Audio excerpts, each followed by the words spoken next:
آج ہم نے قرآن کو ضرورت سمجھا ہے، اس کو اگر مقصد سمجھ لیں اور اس کو اخلاص کے ساتھ پڑھ لیں،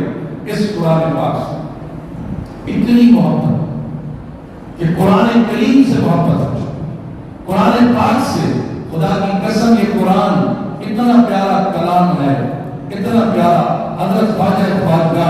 خواجہ معین الدین چشتی اجمیری سنجری رحمت اللہ علیہ فرماتے ہیں کہ ایک بندہ میرے سامنے آیا، وہ ہندو تھا، کرار تھا، اس نے کہا کہ میں تمہارے قرآن کے 15 سپارے کا میں حافظ ہوں،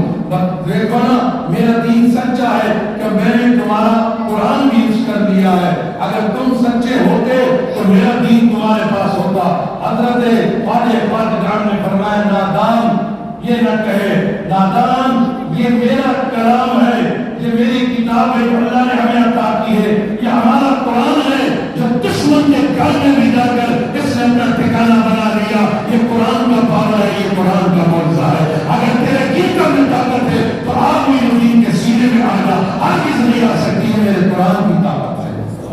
قرآن کی طاقت اتنی ہے، قرآن کی طاقت اتنی ہے، اللہ اکبر کہ جن حضرات نے قرآن پاک کا مطالعہ کیا، قرآن پاک کو پڑھا، آج بھی ہمارے اسرار کی تاریخ اٹھا کر دیکھیں، آج بھی ہماری اسرار کے کتابوں اٹھا کر دیکھیں، ان میں ہمیں ملتا ہے عثمان بن عفان رضی اللہ تعالی عنہ کی ذات مبارکہ، وہ ذات ہے کہ 40 دن تک آپ پر پانی بند کر دیا گیا تھا، 40 دن آپ نے نہ کھایا نہ پیا، آپ پیٹ کے اندر تھے، چاروں طرف جو ہے آپ پر پیرا تھا، دشمنوں کی گھات میں تھے، لیکن خدا کی قسم میرے عثمان تم کھاتے پیتے کیا تھے؟ عثمان نے کہا میرا کھانا بھی قرآن تھا، میرا پینا بھی قرآن تھا،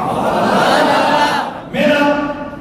کھانا بھی قرآن تھا، میرا آپ بتاؤ 40 گھنٹے تم پیاسے بھوکے رہ جاؤ تمہاری کیا حالت ہوگی؟ لیکن جس کے ساتھ قرآن ہو اور جو قرآن سے محبت کرتا ہے پھر وہ پیاس نہیں رہتی، وہ بھوک نہیں رہتی، وہ حاجت نہیں رہتی ہے۔ اس لیے رب نے فرمایا کہ تو میرا بن جا میں تیرا بن جاؤں گا، تو میرے کلام سے محبت کر جا میں تجھ سے محبت شروع کروں گا۔ جب بندہ اللہ سے محبت کرتا ہے پھر اللہ کسی کو ذلیل نہیں کرتا، اللہ بھوکا نہیں رکھتا، لیکن اس تاریخ کو، اس انداز کو، اس جگہ کو اللہ رب العزت نے اس طرح محفوظ فرمایا کہ جب شہید ہوئے، جس وقت شہید ہو رہے، ارے بتاؤ جب آدمی مر رہا ہوتا ہے اسے قرآن یاد آتا ہے، اسے نماز یاد آتی ہے، اسے سجدہ یاد آتا ہے، وہ کہتا ہے کوئی بچاؤ نعرے مارتا ہے، کوئی آئے میری مدد کے لیے، کوئی آئے میری مدد کے لیے، آؤ بھائی قرآن کرو، ڈرنا میرا عثمان کو پتا ہے کہ انہوں نے مجھے مارنا ہے، انہوں نے مجھے شہید کرنا ہے۔ اب ہوا کیا؟ آئے شہید ہوئے تب بھی قرآن پڑھ رہے ہیں، فَسَيَحْكِيكَهُمُ اللَّهُ وَهُوَ السَّمِيعُ الْعَلِيمُ۔ اس آیت کریمہ پر آج بھی وہ خون کی قطرے موجود ہیں، آج بھی وہ قرآن کریم پر موجود ہے۔ ذرا کھڑے کر دیکھو تمہیں وہ منظر نظر آئے گا کہ میرے عثمان قرآن پڑھتے ہوئے اور وہ قرآن کا خون کسی نے صاف نہیں کیا، وہ خون آج تک اس قرآن پر آج تک موجود ہے۔ کیوں؟ کہ شہید کا خون پاک ہوتا ہے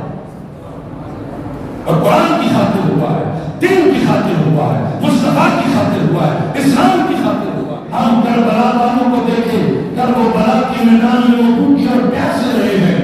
یہ سب جانتے ہیں کہ بھوکے رہے، یہ سب جانتے ہیں کہ پیاسے رہے، ہائے ان پر پانی بند کر دیا، ہائے ان پر ہائے ہائے کرنے والوں، ذرا ان کا کردار تو بیان کرو کہ پانی ان کے قدموں میں تھا،